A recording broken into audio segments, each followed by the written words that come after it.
English philia YouTube ചാനലിലേക്ക് എല്ലാവർക്കും സ്വാഗതം.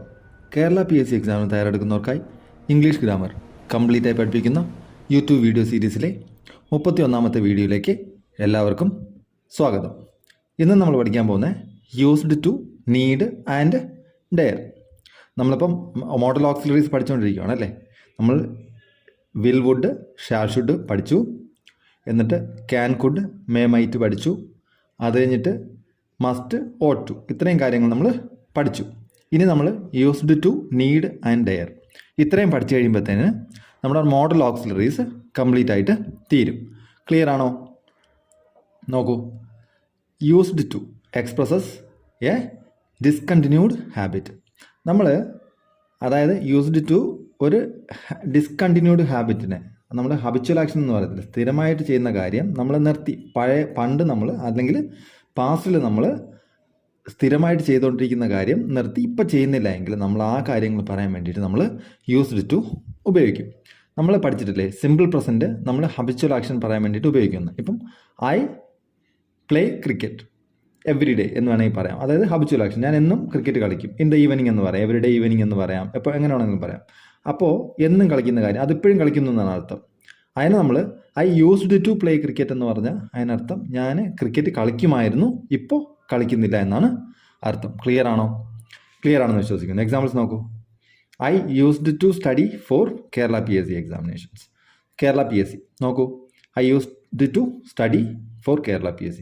ഞാൻ കേരള PSCക്ക് വേണ്ടി പഠിക്കുമായിരുന്നു, എന്നാൽ ഇപ്പോൾ പഠിക്കുന്നില്ല. ജോലി കിട്ടുന്നതിന് മുന്നേ പഠിക്കുമായിരുന്നു എന്നുള്ള അർത്ഥത്തിലാണ്. നോക്കൂ. I used to live there when I was a boy. ഞാനൊരു ബോയ് ആയിരുന്നപ്പോൾ ഞാൻ അവിടെ താമസിക്കുമായിരുന്നു, എന്നാൽ ഞാൻ ഇപ്പോൾ അവിടെ താമസിക്കുന്നില്ലെന്നാണ് അതിനർത്ഥം. I used to play cricket. നോക്കൂ, ഞാൻ പറഞ്ഞത് ഇത് തന്നെയാണ്, ഞാൻ ക്രിക്കറ്റ് കളിക്കുമായിരുന്നു. ഇനി അടുത്ത 2 സെൻറ്റൻസ് ഉണ്ട്, നിങ്ങളത് വളരെ ശ്രദ്ധിച്ച് കേട്ടോണം. ഇത് നമുക്ക് സംസാരത്തിലും എഴുതാനും ഒക്കെ ഉപകാരപ്പെടും. പക്ഷേ എക്സാം പോയിന്റ് ഓഫ് വ്യൂവിൽ ഇത് വളരെ ഇമ്പോർട്ടൻ്റ് ആണ്. അടുത്ത സെൻറ്റൻസ് നോക്കൂ. I am used to playing cricket. 2 കഴിഞ്ഞിട്ട് നമ്മൾ V1 അല്ലേ വരിക, എപ്പോഴും നമ്മൾ പഠിച്ചിട്ടുള്ളത് ടു ഇൻഫിനിറ്റീവ് അല്ലേ. 2 കഴിഞ്ഞിട്ട് എപ്പോഴും വെർബ് 1 ആയിരിക്കും വരിക. പക്ഷേ യൂസ്ഡ് ടുവിന് മുന്നേ ഒരു ഓക്സിലറി വെർബ് വന്നിട്ടുണ്ടെങ്കിൽ നമ്മൾ അവിടെ പ്ലേയിങ് കൊടുക്കണം. Play means verb plus ING കൊടുക്കണം. മനസ്സിലായോ? അതായത് ഐ ആം യൂസ്ഡ് ടു, കണ്ടോ, യൂസ്ഡ് ടുവിന് മുന്നേ ഒരു ആം വന്നിട്ടുണ്ട്, അപ്പം നമുക്ക് പ്ലേയിങ് കൊടുക്കണം. I am used to playing cricket. നോക്കൂ, മനസ്സിലായോ? ഇതിൻ്റെ അർത്ഥം എന്താ? എനിക്ക് ക്രിക്കറ്റ് കളിക്കാൻ ശീലിച്ചിട്ടുണ്ട് എന്നാണ് അതിനർത്ഥം. ക്ലിയർ ആണോ? ഇനി നോക്കൂ. They are used to cooking food. ഇവിടെ നോക്കൂ, കണ്ടോ, യൂസ്ഡ് ടുവിന് മുന്നേ ആർ വന്നിട്ടുണ്ട്. അങ്ങനെ വന്നാൽ നമ്മൾ 2 കഴിഞ്ഞിട്ട് വെർബ് പ്ലസ് ING കൊടുക്കണം. ക്ലിയർ ആണോ? They are used to cooking food. അവർ കുക്ക് ചെയ്യാൻ ശീലിച്ചിട്ടുണ്ട്, അതാണ് ഇതിനർത്ഥം. മനസ്സിലായല്ലോ? ഇത് മറക്കരുത്, ഇത് ക്വസ്റ്റ്യന് വരുന്നതാണ്. അടുത്ത നോക്കൂ. നീഡിൻ്റെ അർത്ഥം എന്താ? ആവശ്യം എന്നാണ് അതിനർത്ഥം. നോക്കൂ. ദ ഓക്സിലറി നീഡ് ഡിനോട്ടിങ് നെസസിറ്റിയാണ് അത് നീഡ് കൊടുത്തിരിക്കുന്നത്. നെസസിറ്റി എന്ന് പറഞ്ഞാൽ ആവശ്യം. I need to meet him. എനിക്ക് അദ്ദേഹത്തെ കാണേണ്ട ആവശ്യമുണ്ട്, അദ്ദേഹത്തെ മീറ്റ് ചെയ്യേണ്ട ആവശ്യമുണ്ട്. One needs to be careful. നമ്മളപ്പോൾ എല്ലായ്പ്പോഴും എന്തായിരിക്കണം? കെയർഫുൾ ആയിരിക്കേണ്ട ആവശ്യമുണ്ട് അല്ലേ, അല്ലെങ്കിൽ കെയർഫുൾ ആയിരിക്കേണ്ടതുണ്ട്. Do you need to go now. നീ ഇപ്പോൾ പോകേണ്ട ആവശ്യമുണ്ടോ? ഇങ്ങനെ ചോദിക്കാൻ വേണ്ടിയിട്ടാണ് നമ്മൾ നീഡ് ഉപയോഗിക്കുന്നത്.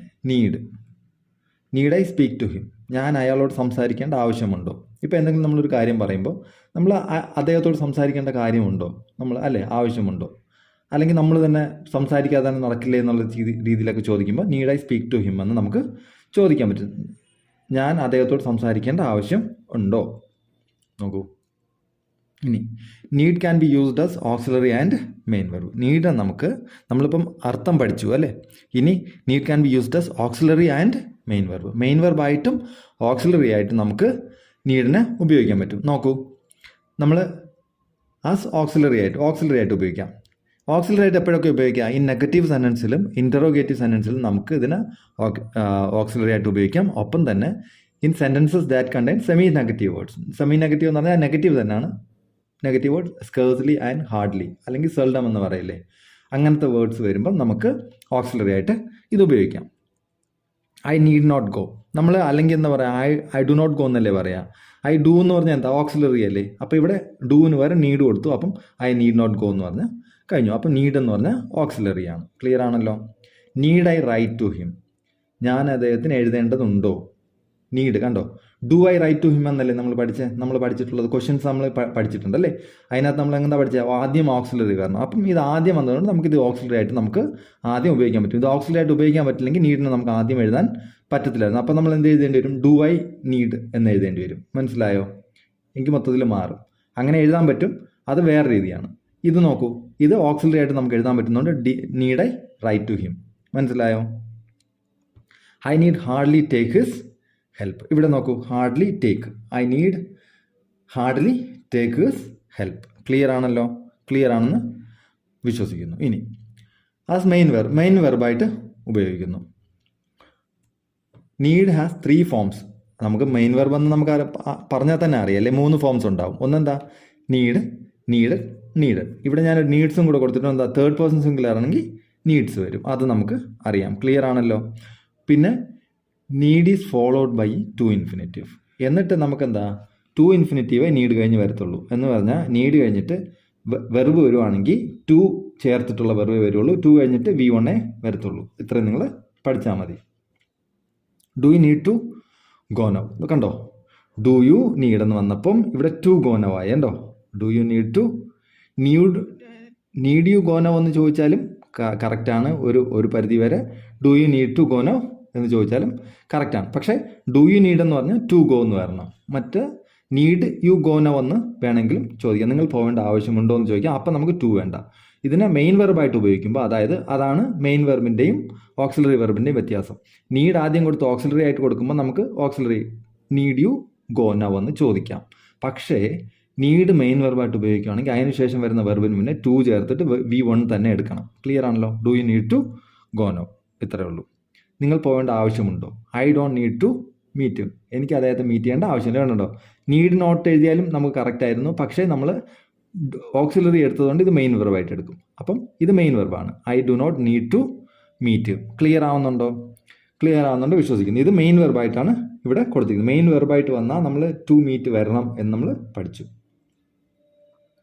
He needs to be careful, അദ്ദേഹം കെയർഫുൾ ആയിരിക്കേണ്ട ആവശ്യമുണ്ട്. I need a car. ഇപ്പം നമ്മൾ വെർബ് കണ്ടോ, ഇവിടെ നോക്കൂ, ഐ നീഡ് എ കാർ. ഇവിടെ ടു വന്നില്ല. എന്തുകൊണ്ടാണ്? ഇവിടെ വെർബ് വന്നില്ലല്ലോ. നീഡ് കഴിഞ്ഞിട്ട് വെർബ് ഉണ്ടോ? ഇല്ല. അപ്പം വെർബ് ഉണ്ടെങ്കിൽ മാത്രം വെർബിന് മുന്നേ ടു കൊടുത്താൽ മതി. ക്ലിയർ ആണല്ലോ? അതും ടു കഴിഞ്ഞിട്ട് V1 വരുള്ളൂ എന്ന് നമുക്കറിയാം. അത് മറ്റേ യൂസ്ഡ് ടൂവിൽ മാത്രമേ നമുക്ക് ഓക്സിലറി കഴിഞ്ഞിട്ട് യൂസ്ഡ് ടു വന്നു കഴിഞ്ഞാൽ നമ്മൾ വെർബ് പ്ലസ് ING ഉപയോഗിക്കുള്ളൂ. അല്ലാത്ത പക്ഷം ടു കഴിഞ്ഞിട്ട് നമ്മൾ വെർബ് 1 ഉപയോഗിക്കാവുള്ളൂ. ക്ലിയർ ആണല്ലോ? ക്ലിയർ ആണെന്ന് വിശ്വസിക്കുന്നു. ഇനി കമ്പയർ, നമുക്ക് കമ്പയർ ചെയ്ത് നോക്കാം അല്ലേ. I didn't need to buy it, എനിക്കിത് വാങ്ങേണ്ട ആവശ്യമില്ലായിരുന്നു. ക്ലിയർ ആയിരുന്നോ? അതുകൊണ്ട് ഞാൻ വാങ്ങിച്ചില്ല. ഇതെനിക്ക് വാങ്ങേണ്ട ആവശ്യമില്ലായിരുന്നു, അതുകൊണ്ട് ഞാൻ വാങ്ങിച്ചില്ല. ഇനി നോക്കൂ, it was not necessary for me to buy it and I didn't buy it. ഞാൻ പറഞ്ഞ കാര്യം തന്നെയാണ്. എനിക്കിത് വാങ്ങേണ്ട ആവശ്യമില്ലായിരുന്നു, അതുകൊണ്ട് ഞാൻ വാങ്ങിച്ചില്ല. അടുത്ത സെന്റൻസ് നോക്കൂ, I needn't have bought it, എനിക്ക് ഇത് വാങ്ങേണ്ട ആവശ്യമുണ്ടായിരുന്നില്ല അല്ലേ, അതാണ് ഇതിൻ്റെ അർത്ഥം. പക്ഷേ I needn't have bought it എന്ന് പറഞ്ഞാൽ ആവശ്യമുണ്ടായിരുന്നില്ല, എന്നാലും വാങ്ങി എന്നാണ് ഇതിനർത്ഥം. നോക്കൂ, it was not necessary for me to buy it but I bought it, അതാണ് അതിൻ്റെ meaning. I didn't need to write it, ഞാനിത് എഴുതേണ്ട ആവശ്യമില്ലായിരുന്നു, അതുകൊണ്ട് ഞാൻ എഴുതിയില്ല. I needn't have written it, എനിക്കിത് എഴുതേണ്ട ആവശ്യമുണ്ടായിരുന്നില്ല, എന്നാലും ഞാൻ എഴുതി. മനസ്സിലായോ? ഇത് നമ്മൾ എവിടെ പഠിച്ചിട്ടുണ്ട്? I could have studied well, എനിക്ക് കുറച്ചും കൂടി നന്നായിട്ട് പഠിക്കാമായിരുന്നു, എന്നാൽ ഞാൻ പഠിച്ചില്ല എന്നുള്ള അർത്ഥം വരുമ്പോൾ നമുക്കത് ഉപയോഗിക്കാം. ക്ലിയർ ആണോ? ക്ലിയർ ആണെന്ന് വിശ്വസിക്കുന്നു. ഇനി നോക്കൂ, ഡെയറും നീഡ് പോലെ സെയിം തന്നെയാണ്, വ്യത്യാസമൊന്നുമില്ല. It denoting brave enough to എന്ന് പറഞ്ഞാൽ ധൈര്യം. ഡെയർ എന്ന് പറഞ്ഞാൽ ധൈര്യം എന്നാണ് അർത്ഥം. നോക്കൂ, I dare to do it, ഞാനത് ചെയ്യാൻ ധൈര്യപ്പെട്ടു. ഡെയർ ടു ഡു ഇറ്റ്, ഇവിടെയും കണ്ടോ, ഡെയർ ടു ഡു മെയിൻ വെർബായിട്ട് ഒരു വെർബായിട്ടാണ് വന്നേക്കുന്നത്. വെർബ് വരുവാണെങ്കിൽ ടു കൊടുത്തിട്ടേ നമുക്ക് ചെയ്യാൻ പറ്റൂ. അതുപോലെ സെയിം തന്നെയാണ്, വേറെ മാറ്റങ്ങളൊന്നുമില്ല. How dare you speak this? ഇത് സംസാരിക്കാൻ നിങ്ങൾ എങ്ങനെ ധൈര്യം കാണിച്ചു? Bank dare not raise interest rates again. വീണ്ടും ഇൻട്രസ്റ്റ് റേറ്റ്സ് ഉയർത്താൻ ബാങ്ക് ധൈര്യം കാണിക്കില്ല. ഡെയർ നോട്ട് ഇവിടെ നമ്മൾ എന്തായിട്ട് ഉപയോഗിച്ചിരിക്കുന്നത്? ഓക്സിലറി ആയിട്ട്. No one has dare to challenge him. ആരും അദ്ദേഹത്തെ ചലഞ്ച് ചെയ്യാൻ ധൈര്യപ്പെട്ടില്ല. ക്ലിയർ ആണോ? ക്ലിയർ ആണെന്ന് വിശ്വസിക്കുന്നു. ധൈര്യം എന്നുള്ള അർത്ഥമാണ്. ഇനി നമുക്ക് മെയിൻ വെർബും ഓക്സിലറി വെർബായിട്ട് പഠിക്കാം. Dare can be used as auxiliary and main verb. Main വെർബായിട്ടും ഓക്സിലറി വെർബായിട്ട് ഉപയോഗിക്കാൻ പറ്റും. ആസ് ഓക്സിലറി ആയിട്ട് നമ്മൾ നോക്കുമ്പോൾ ഈ നെഗറ്റീവ് സെയിം തന്നെ. ഈ നെഗറ്റീവിലും ഇൻറ്ററോഗേറ്റീവ് സെൻറ്റൻസിലും നമ്മൾ ഓക്സിലറി ആയിട്ട് ഉപയോഗിക്കും. ഐ ഡെയർ നോട്ട്, കണ്ടോ, നീഡ് നോട്ട് വന്ന് ഇവിടെ ഡെയർ നോട്ട് വന്നു, അത്രേ ഉള്ളൂ. Do not, need not, dare not, ഇതൊക്കെ ഓക്സിലറി ആണ്. Dare not take such a step. ഞാൻ ഇങ്ങനത്തെ ഒരു സ്റ്റെപ്പ് എടുക്കാൻ ധൈര്യപ്പെടില്ല. ഇന്ന് നോക്കൂ. How dare you contradict me? എനിക്കെതിരെ പറയാൻ നിങ്ങളെങ്ങനെ ധൈര്യപ്പെട്ടു? You dare not do it. You dare not do it. നിങ്ങൾ ഇത് ചെയ്യാൻ ധൈര്യം കാണിക്കരുത്. ഇത് ചെയ്യാൻ ധൈര്യം കാണിക്കരുത്. നമ്മൾ ക്വസ്റ്റ്യനും ഇത് ഇപ്പോൾ ഓക്സിലറി ആയിട്ടാണ് ഉപയോഗിക്കുന്നത്. ഡെയർ നോട്ട് നമ്മൾ ഓക്സിലറിയുടെ കൂടെ അല്ലേ നോട്ട് വരൂ എന്നുള്ളതൊന്നും പഠിച്ചിട്ടുള്ളൂ. അതുകൊണ്ടാണ് ഡെയർ നോട്ട്. ക്ലിയർ ആവുന്നല്ലോ. പിന്നെ ഒരു മെയിൻ വെർബും വരുന്നുണ്ട്. ഇവിടെ ഡു വരുന്നുണ്ട് അല്ലേ. You dare not do it. മുകളിലത്ത് നോക്കൂ. How dare you. Question word കഴിഞ്ഞിട്ട് നമുക്ക് അറിയാം ഓക്സിലറി വരുള്ളൂ. അതുകൊണ്ട് ഡെയർ നമുക്ക് ഓക്സിലറി വെർബായിട്ടും ഉപയോഗിക്കാൻ പറ്റുമെന്ന് മനസ്സിലാക്കാം. ക്ലിയർ ആണല്ലോ. ഇനി നോക്കൂ. How dare you touch me? നിങ്ങൾ എന്നെ തൊടാൻ എങ്ങനെ ധൈര്യം കാണിച്ചു? ക്ലിയർ ആണോ? ഹൗ ഡെയർ യു ഉണ്ടോ. ഹൗ കഴിഞ്ഞിട്ട് ഒരു ഓക്സിലറി ആയിട്ടാണ് വന്നേക്കുന്നത്. ഇനി മെയിൻ വെർബായിട്ട് ആസ് മെയിൻ വെർബ് നോക്കൂ. Dare has 3 forms. നമ്മൾ പഠിച്ചു. മെയിൻ വെർബായിട്ടും വരുമ്പം എന്തായാലും 3 ഫോംസ് ഉണ്ടാവും. Dared, dared, dare, dared, dared. And dare is followed by 2 infinitive. Same ആണ്. നമ്മൾ നീഡ് പഠിച്ച പോലെ നീഡ് കഴിഞ്ഞിട്ട് 2 വരും. 2 കഴിഞ്ഞിട്ട് വെർബ് വരും. വെർബ് വരുവാണെന്നെങ്കിൽ മാത്രം 2 ഇൻഫിനിറ്റീവേ വരുള്ളൂ. 2 ചേർന്ന വെർബേ നീഡ് കഴിഞ്ഞിട്ട് വെർബ് വരുവാണെങ്കിൽ 2 ചേർന്ന വെർബേ വരത്തുള്ളൂ. ഇങ്ങനെ പഠിച്ചാൽ. അതുപോലെ ഡെയർ വരുമ്പോഴും 2 ചേർന്ന വെർബേ വരത്തുള്ളൂ. വേറെ വ്യത്യാസങ്ങളൊന്നുമില്ല. I did not dare to ask about him. I did not dare to ask about him. അദ്ദേഹത്തെക്കുറിച്ച് ചോദിക്കാൻ ഞാൻ ധൈര്യപ്പെട്ടില്ല. She dared him to dive off the bridge. ബ്രിഡ്ജിൽ നിന്നും ഡൈവ് ചെയ്യാൻ അവൾ ധൈര്യപ്പെടുത്തി. മനസ്സിലായോ? ബ്രിഡ്ജിൽ നിന്നും ഡൈവ് ചെയ്യാൻ അവനെ ഡൈവ് ചെയ്യാൻ അവൾ ധൈര്യപ്പെടുത്തി. We didn't dare to stop. We didn't dare to stop. ഇവിടെ മെയിൻ വെർബായിട്ടാണ് വന്നേക്കുന്നത് അല്ലേ. മെയിൻ വെർബായിട്ടാണ് വി ഡിഡൻ ഡെയർ. കണ്ടോ, ഓക്സിലറി വെർബ് ഡിഡ് വന്നിട്ടുണ്ട്. ക്ലിയർ ആണല്ലോ. Dare to stop. No one dare to say anything. No one dare to say anything. ആരും ഒന്നും പറയാൻ ധൈര്യപ്പെട്ടില്ല. ക്ലിയർ ആണല്ലോ. ക്ലിയർ ആണെന്ന് വിശ്വസിക്കുന്നു. ഇതോടെ നമുക്ക് ഇന്നത്തെ ചാപ്റ്റർ കഴിഞ്ഞു. എന്തെങ്കിലും ഡൗട്ട് ഉണ്ടെങ്കിൽ ചോദിക്കുക. എന്തെങ്കിലും എവിടെയെങ്കിലും നിങ്ങൾക്ക് പ്രോബ്ലം വന്നിട്ടുണ്ടെങ്കിൽ പറയാം. ഏത് ക്ലാസ്സിൻ്റെ ആണെങ്കിലും ഒന്ന് കമൻറ്റ് ചെയ്യുക. ഞങ്ങളതിനെ ക്ലാരിഫൈ ചെയ്യാൻ ശ്രമിക്കുന്നതാണ്. ക്ലിയർ ആണോ? ക്ലിയർ ആണെന്ന് വിശ്വസിക്കുന്നു. അപ്പോൾ അടുത്ത ക്ലാസ്സിൽ കാണും വരെ താങ്ക് യു വെരി മച്ച്.